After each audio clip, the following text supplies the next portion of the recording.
On this episode of Locked On Canadiens, the Montreal Canadiens released their behind-the-scenes video of the draft. What kind of offers did they get for the 5th overall pick?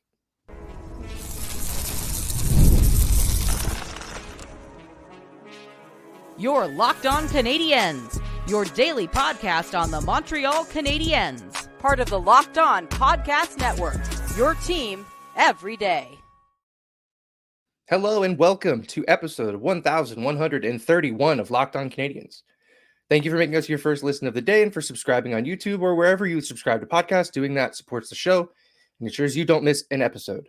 Today's episode is sponsored by FanDuel. Now through September 22nd, all FanDuel customers can bet $5 and get a 3-week free trial of NFL Sunday Ticket from YouTube and YouTube TV. Visit FanDuel.com/lockedon to get started. I am Ian Boisvert, also known as @MaybeIt'sIan, and I am joined, as always, by the incomparable Laura Saba, also known as The Active Stick. Laura, how are we doing today? I have a lot of feelings, Ian. I watched the Habs draft video, and I have a lot of feelings. As do I. We have a lot to talk about in this episode. We want to break down that draft video.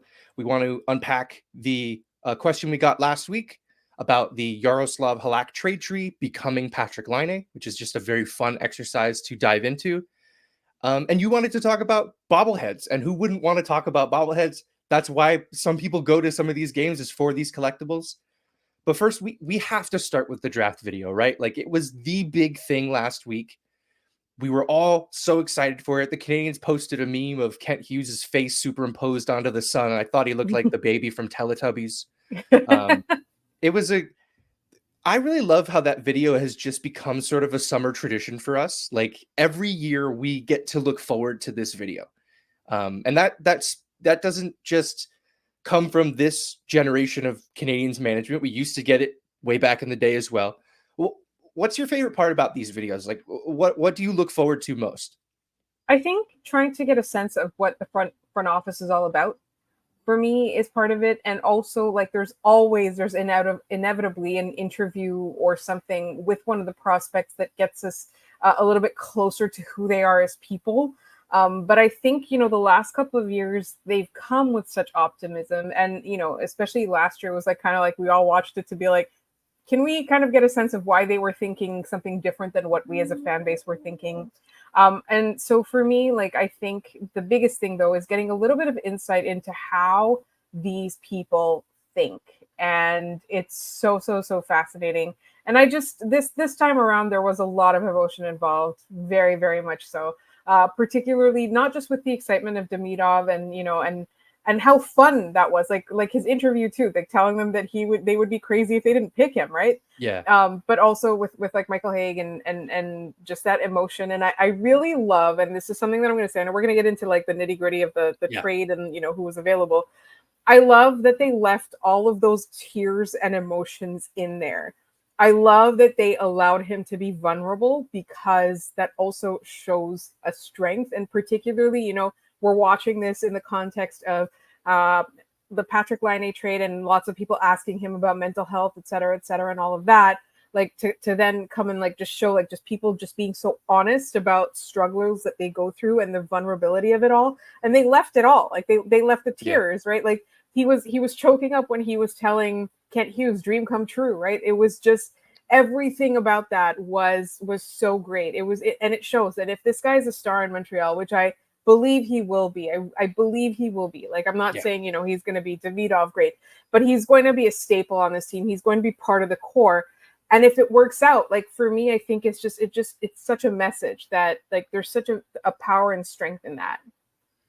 Yeah, completely agreed. I think the part of this that I really enjoyed the most is just how Kent Hughes and Jeff Gorton, they're very much the leaders at the top of this sort of brain operation, right? Like, they are the brains of everything that's going on with how this team is being built. But I think they also play a very important role in being comic relief. Funny enough, Demidov comes in their meeting and sits down, and at first he shakes hands with Vinny Lecavalier, and Ken Hughes jokes with Vinny. He goes, he knows you from your Akbar Kazan days, which Vinny played there for 1 year during the first lockout, of the 2000s. And Demidov was not even born. He wasn't even alive yet, right? Like, and he knew that. And I think he did that to kind of, bust Vinny a little bit and be like, haha, you're old. Like, like that's the sort of environment that team has. The soundbite that's going to live forever is Jeff Gorton saying, if you're available at 5 and we don't take you, are we crazy? And Demidov smiles and says, yeah. Like, he does not mince words. He just says, yeah, you guys would be crazy if you didn't pick me at 5. I love that's how we all felt. Right? Like, he's us. We all thought the same thing. Yes, we are Ivan Demidov. Like, I'm gonna go out and like magically learn how to skate and score lots and lots of goals. I think a lot of that too is, the questions that they asked him. But I really like, there's, we're talking about how they run the whole show. They are the brains of this operation, but they clearly, they would ask a question and then you could see them physically sitting away from the group, right? The scouts are around the table, and then at the head of that is Bobrov and Lapointe. And then they are like, even like at some point there was like the camera goes on Molson himself, and he's like sitting in a corner quietly, just minding his own business and listening quietly. And it's like he throws it out, like the head-to-head comparison, which I didn't know that this was a new thing, like that like, this wasn't something that all teams did, etc. Like, but like to put two players and then have them argue head-to-head about them head-to-head was really interesting. But they would just like throw that in, and then they would just like hang back and then like look at each other. And like, they're the ones making the decisions. But I also really love how when they were talking about how there was an opportunity to trade up or trade down, who did he ask? He asked Bobrov and Lapointe. Like, this is the draft, right? Like, he's talking about what value they're going to get at picks. So he's really putting the faith in the people whose job it is to do that. And so I love that, because it's not micromanaging. It is truly what any GM should do, which is surround yourself with the best minds, or the ones you trust. And hopefully they are the best minds in everything: salary cap, drafting, scouting, developing, everything. You get the best minds, nutrition, all of that. And then you take their guidance and you make decisions accordingly. So like, that's why I love these things, because you get such an idea of like how these people think and what their philosophy is. And I hope I'm not reading too much into it, but I love the way that he manages based on this, like these little snippets that we see over the last like 3 years. Yeah, totally agreed. Had Demidov not been available at 5, a lot of us wondered what the Canadiens would do. One of the options that was on the table was shown in this draft video, and I'll read exactly what happened. Ken Hughes is at the table, and he says, if the draft didn't go our way, would you trade 5 for their unprotected first next year and a second? They did not say the team name, because I don't know if that's tampering, but it's certainly not something you want to start broadcasting. But I did think it was funny that the next shot they show after that is Kent Hughes talking to Steve Staios from Ottawa. And does trading a first unprotected a year in advance not seem like the most Ottawa Senators thing you can do? Because they've already done it. And that's only if they decide to keep that pick, because Ottawa has to give up one of their firsts over the next 2 years because of the whole Evgeny Dodonov no trade clause nonsense that they got into. If that trade was on the table, let's just say it's Ottawa, right? If Demidov is gone, because that's the only reality where they're making this trade, is that a trade you would feel comfortable making, to not have that first round pick this year and instead just defer it to next year? Okay. In a vacuum, it's the Ottawa Senators, but in context, it's Montreal benefiting from something the Ottawa Senators do. So it's not going to happen. So I wouldn't have done it. That's a fair point. And again, I'm just guessing that it's Ottawa. I don't know that the people who put this video together did that intentionally, but both are pretty funny. Like, if that was a big oopsie, didn't mean to do that, like, man, that would have been really funny. The one last thing I wanted to lean on here was, they focused a lot on Demidov and Hage for obvious reasons, but I found the interview with Aatos Koivu to be pretty revealing, in that he's not leaning on his dad for advice. He's leaning on his uncle, Miku. And I was kind of, as he was talking about it, I was thinking, that's kind of odd. His dad's like one of the most famous, Canadians of the last 30 years. But it makes sense, because he's trying to live outside of his dad's shadow. And who else would know how to do that but his younger brother? I thought that was such like an interesting way of thinking about how he's going to develop into an NHL player. I loved that portion of it. Obviously, there was a little bit with Sawyer as well, and not to discount that. I just like with the Aatos thing, it was very much, they clearly wanted him. You could tell from the discussions, like if 52-70, they didn't care, right? Like they didn't, like that was like not important to them. But what he said was really, really interesting to me. And also just the faith that they have in him, right? Like after he was drafted, people thought, all right, that might be a reach. It's an emotional pick for the fans, et cetera, et cetera. But they talked about how he approaches the game, right? Like he never takes shortcuts. He sleeps right, he eats right, all of that stuff that they were talking about. You can tell that this is a person that's dedicated to being a professional, right? So at the very least, they're going to get somebody who's tried everything they possibly can to maximize their potential. And then if it doesn't hit, it doesn't hit. But at least you're confident that his plans are that. And I know we're getting into like the time that we would spend on our second segment, but I love that so much.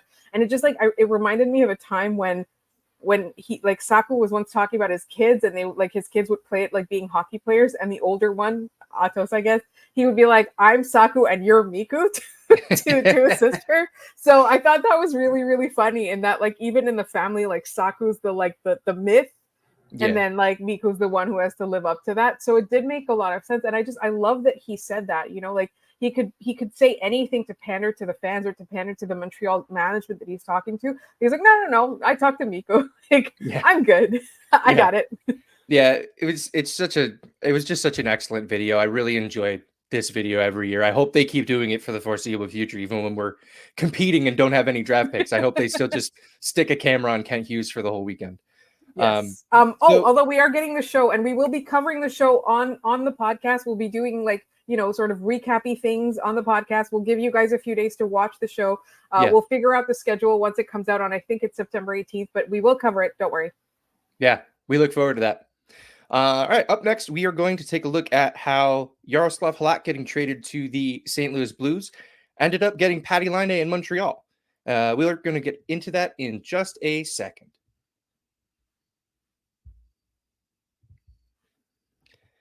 You've heard us talk about FanDuel. FanDuel is America's #1 sportsbook. Now we have something a little different for you. Now through September 22nd, all FanDuel customers can bet $5 and get a 3-week free trial of NFL Sunday Ticket from YouTube and YouTube TV.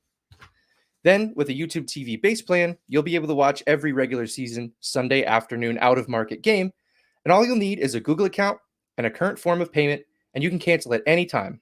Just visit FanDuel.com/lockedon to download America's #1 sportsbook. That's FanDuel.com/lockedon.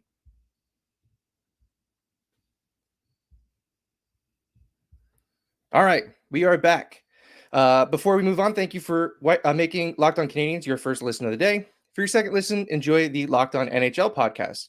Locked On NHL provides you with a national perspective on all things NHL each and every day, with national experts and local insight on every team in the league. I wonder who they'd be talking about this week, Laura. Do you have any ideas? I can tell you that I'm on the show. So. Well, there you go. That's the tease. Head over there next. They're available on YouTube or wherever you get your podcasts, part of the Locked On Podcast Network. Your team every day. All right. We got a question last week for the mailbag that would have taken way too much time to do in a mailbag episode, but we're going to touch on it today because who doesn't love a trade tree in the middle of the summer? These are some of the most fun things to talk about, right? It's just remembering a bunch of guys, remembering a bunch of trades. It's really good stuff. Yeah. Like that's one thing where like, I feel like it originated on the Steve Dangle podcast, if I'm not mistaken. Yep. Like, no, it was popularized. I don't know if it was originated, but It was popularized. And so that's something where I think that's one of the most fun things that they've brought to hockey podcasting. That's definitely something that I feel that like a lot of us have done and we've borrowed and it's so fun. Yeah. Yeah, it's a lot of fun. I have to thank user at Jonah Liu on the Habs subreddit who put all of this together. So thank you very much for doing so. So I will take us back to June 17th of 2010. The Canadiens had just gone on that run to the Eastern Conference Final. They had knocked off not only the President's Trophy winner, Washington Capitals, but the reigning Stanley Cup champions in the Pittsburgh Penguins before ultimately falling to the Philadelphia Flyers in a 7-8 matchup in the Eastern Conference Final, because why not? And it became apparent that Halak was going to be the goalie who was going to be moved out because, hey, his value is really high. And also we have this guy named Carey Price. I don't know if you've ever heard of him. So what ended up happening is on June 17th of 2010, Jaro Halak is traded from Montreal to St. Louis for Ian Schultz, who I think he played some AHL games in Montreal. That was really the bulk of that. And Lars Eller, who, despite some of the culture war that happened around Lars Eller on the internet, because that was sort of the dawn of the analytics versus eye test age, he was a great Montreal Canadian. Never really got a shot being anything more than a third line center, but I greatly enjoyed the Lars era experience in Montreal. I don't know how much you think about it, like Scott and I would remember guys. I honestly, for me, Lars Eller was one of my favorites. He's a guy, right? Like he's a guy we're remembering right now. And I think a lot of the culture war also had to do with the fact that he was traded for Halak at a time where everyone thought Halak was what Carey Price ended up being. Right. And like at that time, I remember there were so many people who were angry, and somebody told me, and I was like very annoyed with them. They're like, "Oh, if you don't hate this trade, then you're not a hockey fan." And I was like, I think, this is one of the things that Bob Gainey was super right about. And I was like, Carey Price is the future. He is the future. And he did turn out to be the future. And I don't want to hear any more arguments about the cup, et cetera, et cetera. He was he was the best goaltender in the league for years at his peak. So in his prime. So for me, if you remove that, and if you look at it objectively now, Lars Eller is you got a lot of value for a goalie. You got a lot of value for a goalie. There is no denying that. And for me, Lars Eller will always be the guy that scored the Stanley Cup winning goal for the Washington Capitals. Absolutely. You need a guy like that. Like Arturi Lehkonen is that guy, right? Lars Eller was so good in that if you did not attach too much offensive expectation to him, he did everything right on the ice. He did so many. I know there was that 4-goal game against Winnipeg, etc. He wasn't a terrible player, but he was what you needed in a third line center. He was the prototype of that. And I love him. I thought, anyways, I know we've got a lot of ground to cover in this trade tree, but I have a lot of Lars Eller feelings. I used to call him my Lars adult son. I mean, it was just, there were people who thought you couldn't win with a guy like Lars Eller, and then Lars Eller ended up winning a Stanley Cup. So stick it. Literally scoring the goal. Literally the Stanley Cup winning goal. Yeah. But we knew Lars Eller was not long for this world in Montreal towards the end. On June 24th, 2016, at the 2016 NHL entry draft, I was there. It was a pretty weird thing. You could see the trade kind of developing on the draft floor. Was it in Philadelphia? No, it was in Buffalo. I was up in Buffalo for that draft. That was the Austin Matthews, Patrik Laine draft, funny enough. So Eller gets traded from Montreal to Washington for a round 2 pick in the 2017 draft, which they used on Joni Ikonen, and a round 2 pick in the 2018 draft, which they ended up trading, I believe. I don't think they used this pick. They made that trade to clear cap space and pick up more resources, because they immediately then traded 2 more second round picks to the Chicago Blackhawks for Andrew Shaw. That was Mark Bergevin's "there are guys who get you to the playoffs and guys who get you through them" era, right? That was, and he saw Andrew Shaw as a guy, hey, he has gotten a team through the playoffs. And I think if you watched those era of Blackhawks teams and you thought the reason they're winning is Andrew Shaw, I think something is deeply wrong with the way you think about this game. But that's neither here nor there. Maybe he was just hoping that he would punch Chris Kreider. Didn't happen. On June 23rd, 2018, which I imagine was the draft in 2018, or maybe just around it, it was probably on the draft day. They traded the round 2 pick of the 2018 draft to the Edmonton Oilers for a round 3 pick in the 2018 draft, which is Jordan Harris, and a round 5 pick in the 2018 draft, Samuel Oud. So basically they traded back, right? It seems like Edmonton moved up to get somebody that they wanted, which ended up being Olivier Rodrigue, and Jordan Harris becomes a Montreal Canadien in that year's draft. I mean, looking back on it, that's a really great example of why you should trade back more often. Montreal got an NHLer out of that play, right? Right.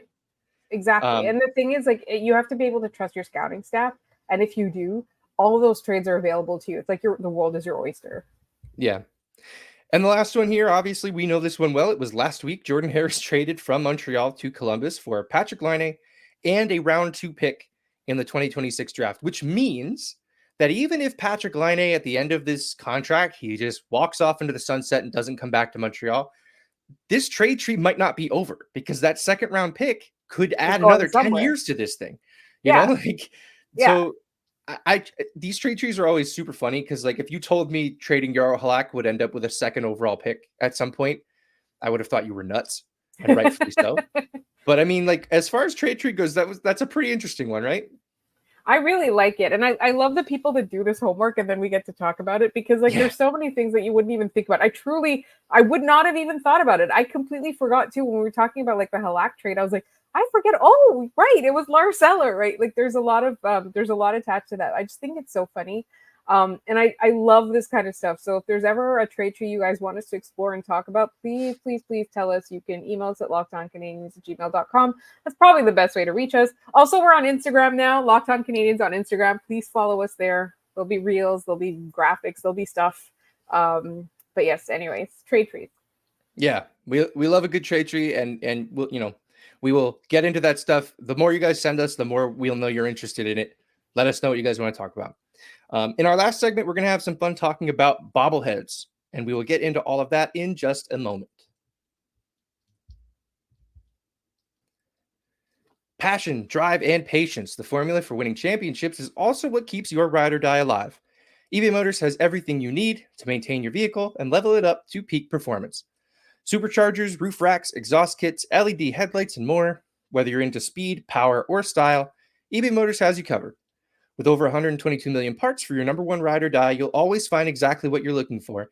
And with eBay Guaranteed Fit, your part is guaranteed to fit your ride every time or your money back. Because with eBay Motors, you're burning rubber, not cash.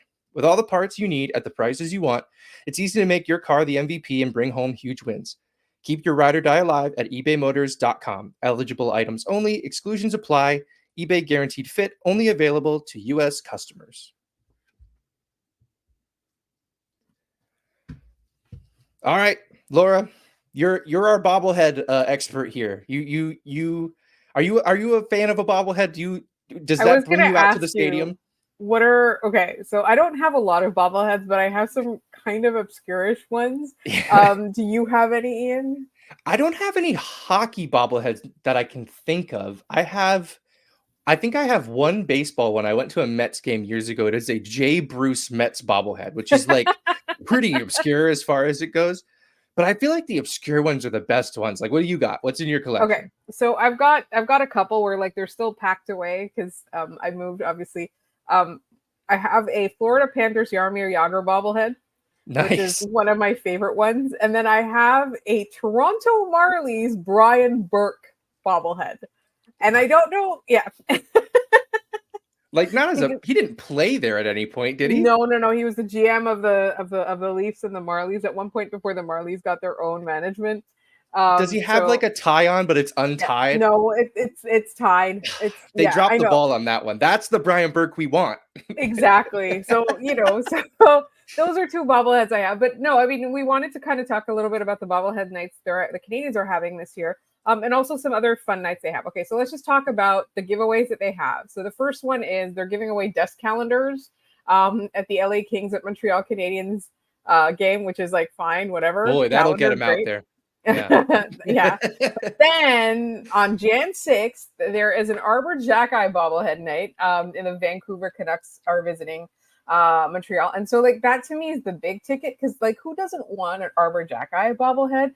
And then they've got Caden Gooley at a Minnesota visiting Montreal game, which, if you want to get people to go to a Minnesota Wild game, I guess Caden Gooley bobbleheads are it. Those games against the Wild are like games on a schedule. That's like really it. Like they don't do anything to move the needle for me. And it's been like 15 years and we've been saying the same thing about the Minnesota Wild games, maybe even longer than that. And then they've got an Alex Newhook bobblehead night. It's Ottawa visiting us in March. And then finally, this is the big ticket one. It's on April Fool's Day for some reason. And it's the Jaroslav Halak bobblehead night. All of these, honestly, like I love crap. I love trinkety crap. I love that. Like I go on vacation, I get trinkety crap. I go to games and I get trinkety crap. I'm unfortunately not going to any of these games. Not yet. Not yet. You never know. But then like I really like how they have like these fun. They have a Halloween night. They've got a country night, which I don't know why Montreal is all of a sudden like there was Lasso Montreal. Like we apparently like country. I had no idea. Yeah, I mean, at the Bell Center, I've never been to the Bell Center, but you can hear it in broadcast sometimes. Like towards the end of the game, their Sweet Caroline is Country Roads. It's you know, like I always thought that was super. I'm like, why is this? I mean, I get it, that song's great, but why is this the song? I know, and we all sing it, and it's like, and nobody like stops to ask like, why are we singing this in a Montreal Canadiens game? But wait, right. This is a game that is specifically tailored to our boss here, Sean Woodley. UP's having a mascot party on December 17th in a Buffalo. That's his birthday game. Yeah. It's fantastic. I don't even know what it is. Are all the mascots coming here? I have no idea. A lot of them, sometimes from other sports. Like I remember seeing Pat Patriot, the New England Patriots mascot, was in Montreal years ago to celebrate UP's birthday. They come out in the intermission during the games and they all do stuff on the ice together. It's pretty fun. That's kind of amazing. All right, wait. They've also got Christmas, and then they've got like the family stuff, and then there's two new things. There's a Lunar New Year celebration on Jan 25th, which I'm really interesting to see because there were some. I think I can't remember if it was New Jersey or if it was Vancouver. There was a really nice Lunar New Year jersey that they had a fan design, which was really beautiful. And then they have a 1980s throwback night when Winnipeg comes to visit. And I don't know about you, Ian, but I love me some 80s everything. 80s music, 80s, 80s kitsch, like just all kinds of stuff. But I'm mostly excited about the Arbor Jack Eye bobbleheads. Yeah, the Jack Eye one and the Uri Slavkovsky one's going to be. I can't wait to see what face they have him making on that bobblehead. Do they have pictures available yet, or are we still? No. They just have the dates. That's going to be one to look out for. Like I hope it's the one. I hope it's his first NHL goal celebration where he's just screaming in that guy's face. Like that would be the best version. I love that one. I absolutely something where he's sticking his tongue out. Anything like that. I like what I'm really excited about too is like the media surrounding that, like when like the bobblehead actually comes out and then they ask the teammates about it. And what's outside of bobbleheads, what's the weirdest giveaway item you've gotten at a game? I have a Habs bow tie. That's a good answer. It's still in its packaging. Actually, like that might have actually recently been unpacked. So maybe on the next show we'll bring it and show it to the listeners on the YouTube. Because I don't know why I have that. There's so much, like I have so much Habs crap. But it kind of comes with the territory of being a Habs fan. Once people know you're a Habs fan, they just start buying you Habs things or giving you Habs things. But the funniest thing that I've ever gotten at a game was definitely the bow tie. Yeah, I've been to a Devils game and I've gotten like Devils Argyle socks. Those are kind of cool. And then I went to a Hartford Wolfpack game. I think Laval was in town for it. That's probably why I was there. And it was their throwback night. So one of the things they did was they had a kid up on screen and they were showing them 80s technology and they had no idea what any of it was. Like they showed him a Game Boy and they were like, it's a calculator. No, it's got like 6 buttons on it, man. It's not a calculator. But they gave out someone who actually existed in the 80s. Which I don't think you did. You definitely did. But I mean I have a Game Boy on my desk right now. Like that still hurts me viscerally that they didn't know what that was. But at that game they gave out Hartford Wolfpack fanny packs. So that awesome. I have like a Hartford Wolfpack branded bright red fanny pack that I will probably never wear, but it is something that I do own. That was the most ridiculous one. I went to a Penguins game once. This was not a Habs game, obviously, but and they gave out selfie sticks, like Pittsburgh Penguins branded selfie sticks, and then I kept that for the longest time until like it doesn't work on any phones anymore because of the jack that it attaches to the phone. But I just thought that was really funny. It's such a sign of the times that a selfie stick was the giveaway one night. Yeah. Do you remember I think we mentioned this before, the 5-0 comeback game between the Rangers and Canadiens, and it went to 5-0 and the fans just started throwing the giveaway of the night onto the ice. It was like those banners that you pull and it said go Habs go in the middle. And I just think it was like that Rona too. It was presented by Rona. It was presenting all these bobbleheads. Yeah. I just remember like that's the like other than the goals and everything that took place in that game, that's the memory I have is like I'm surprised they ever did a giveaway ever again after that. Like they just started hucking stuff on the ice. Like it's dangerous. Do they give you the bobblehead at the end of the night on your way out? Or no, it's like the first like whatever number of fans that come in, so they do give it to you, but like it's weird because you can keep that giveaway, but they won't give you the cap of the bottle when you buy a soda or water. It's crazy. Yeah, it's like there's an even more dangerous thing that you can throw. You can keep that. But... Exactly. Well, if you end up at any of those games, send us pictures of your bobbleheads. We'd love to see them. Hopefully we'll be able to get our hands on some of them at some point soon, but who doesn't love a bobblehead? That's going to do it for us on today's episode of Locked On Canadiens. Thanks so much for tuning in and making us your first listen of the day. For your second listen, head on over to Locked On NHL to see what else is going on around the league. As a reminder, we are free and available everywhere you get your podcasts, including YouTube, so be sure to subscribe to Locked On Canadiens so you don't miss an episode. You can follow the show on Twitter at @LO_Canadiens or email us at lockedoncanadiens@gmail.com. You can find Laura at The Active Stick. You can find me at Maybe It's Ian. Thanks for tuning in, and we will see you next time.